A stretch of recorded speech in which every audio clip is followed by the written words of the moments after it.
wabarakatuh. Hai semuanya, perkenalkan nama saya Ahmad Haikal Al-Faruqi dengan NIM 2280190022. Saya adalah mahasiswa pendidikan fisika angkatan 2019. Di sini saya akan membuat media pembelajaran berupa video pembelajaran. Penasaran seperti apa videonya? Mari kita simak bersama. Pada video kali ini saya akan menerangkan materi relativitas. Relativitas sendiri adalah salah satu materi yang terdapat di kelas 12, pelajaran fisika. Nah, yang akan saya bahas dalam video ini yaitu berkaitan dengan relativitas Newton dan juga postulat relativitas Einstein. Nah, sebelum masuk ke materi, alangkah baiknya kita mengetahui dulu kompetensi dasar dari bab relativitas ini. Sebelum memulai pembelajaran, alangkah baiknya kita berdoa bersama-sama agar pelajaran yang kita dapat hari ini dapat bermanfaat bagi kehidupan kita. Berdoa dipersilakan. Berdoa dapat dicukupkan. Untuk kompetensi dasar dalam bab relativitas ini menggunakan KD 3.7, di mana bunyinya menganalisis perubahan panjang, waktu, dan massa dikaitkan dengan kerangka acuan dan kesetaraan massa dengan energi dalam teori relativitas khusus. Kemudian untuk tujuan pembelajarannya ada 4, bisa teman-teman baca sendiri ya. Pada pertemuan sebelumnya kita telah membahas mengenai kerangka acuan, transformasi Galileo, dan juga transformasi Lorentz. Nah, di sini kita recall sedikit mengenai kerangka acuan. Karena apa? Karena kerangka acuan ini sangat berkaitan dengan teori relativitas. Di sini ada gambar yang menunjukkan dua keadaan, di mana keadaan yang sebelah kanan yaitu keadaan di dalam mobil bis yang sedang melaju dengan kecepatan tertentu. Lalu keadaan yang kedua di sebelah kiri yaitu keadaan di luar bis. Nah, sekarang kita tinjau orang yang berada di dalam bis. Menurut orang yang berada di dalam bis, dia sedang diam, duduk di dalam bis. Namun, menurut orang yang ada di luar bis, yang melihat orang tersebut duduk di dalam bis, nah, orang yang duduk di dalam bis ini, menurut orang yang di luar, itu dia sedang bergerak dengan kecepatan yang setara dengan kecepatan bis tersebut. Nah, mana yang benar?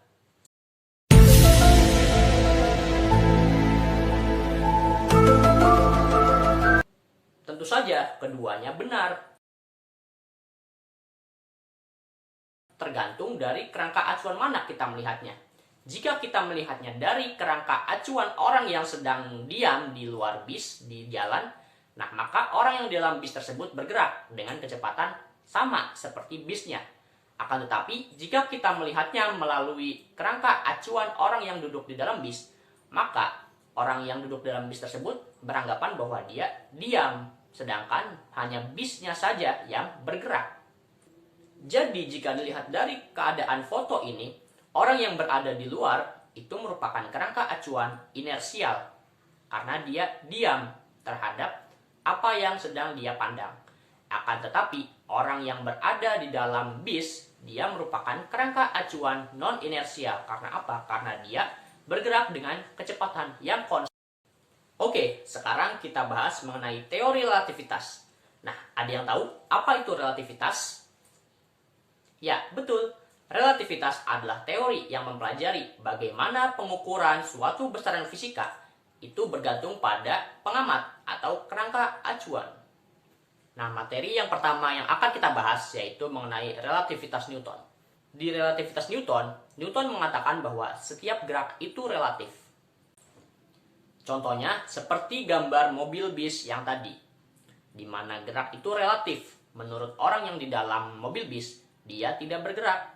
Akan tetapi, menurut orang yang berada di luar atau yang sedang di jalan, orang yang berada di dalam mobil bis ini bergerak dengan kecepatan setara dengan kecepatan mobil bis. Nah, artinya apa? Artinya setiap gerak itu relatif, tergantung dari kerangka acuan mana kita melihat gerak tersebut. Nah, konsep relativitas Newton juga menyatakan bahwa gerak mutlak tidak dapat dideteksi. Contohnya seperti ini. Ketika kita dua orang menaiki dua kereta yang berbeda, anggaplah orang pertama menaiki kereta di sebelah kiri, orang kedua menaiki kereta di sebelah kanan. Nah, kereta yang berada di kanan dan kiri ini bergerak dengan kecepatan yang sama dan juga bersebelahan pada jalur yang sama. Nah, menurut masing-masing orang tersebut, mereka diam atau bergerak. Karena apa? Karena seperti ini. Orang yang berada di kereta sebelah kiri akan menganggap bahwa orang yang ada di kereta sebelah kanan sedang bergerak. Akan tetapi orang yang ada di kereta sebelah kanan tersebut beranggapan bahwa dirinya sedang diam. Nah, begitupun sebaliknya. Nah, jadi kejadian tersebut menyatakan bahwa gerak mutlak itu tidak dapat kita deteksi. Oke, selanjutnya kita akan membahas mengenai postulat relativitas Einstein. Perbedaannya dengan konsep relativitas Newton, yaitu di relativitas Newton hanya membahas gerak benda-benda yang kecepatannya berada di bawah kecepatan cahaya. Nah, konsep relativitas Newton tidak bisa menjelaskan benda-benda yang bergerak setara dengan kecepatan cahaya atau mendekati.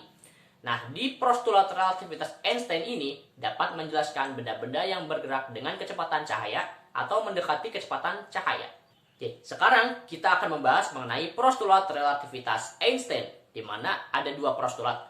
Postulat yang pertama berbunyi, hukum-hukum fisika memiliki bentuk yang sama pada semua kerangka acuan inersial. Artinya apa? Artinya, tidak ada kerangka acuan umum yang diam mutlak.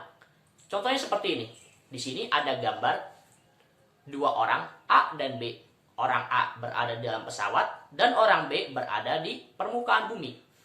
Menurut orang A, dirinya sedang diam dan permukaan bumilah yang bergerak mengelilinginya. Sedangkan menurut orang yang B, permukaan bumi diam, akan tetapi pesawat A lah yang sedang bergerak mengitari bumi. Jadi dari peristiwa ini kita dapat mengetahui tidak ada kerangka acuan yang benar-benar diam mutlak. Keduanya saling bergerak satu sama lain relatif terhadap masing-masing kerangka acuan.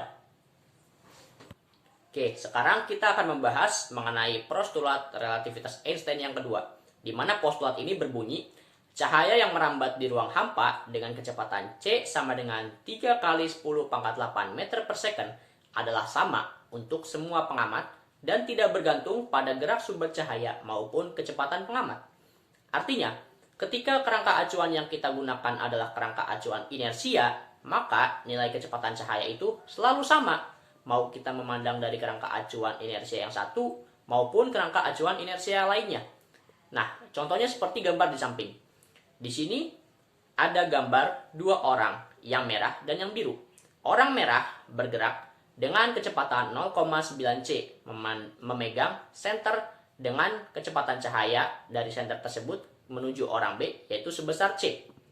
Nah, menurut orang merah dan orang biru, kecepatan cahayanya sama, yaitu sama-sama C. Meskipun orang yang merah sedang bergerak dengan kecepatan 0,9 C mendekati orang yang biru. Alhamdulillahirrabbilalamin, kita telah membahas mengenai relativitas Newton dan juga postulat relativitas Einstein. Semoga dari video tadi kita dapat lebih memahami mengenai relativitas tersebut. Nah, adapun di sini ada tugas berupa 4 buah soal. Silahkan teman-teman kerjakan dan dikumpulkan di LKPD yang telah Bapak kirimkan. Cukup sekian, mari kita tutup pertemuan hari ini dengan membaca hamdalah. Alhamdulillahirrabbilalamin. Billahi taufiq wal hidayah. Wassalamualaikum warahmatullahi wabarakatuh.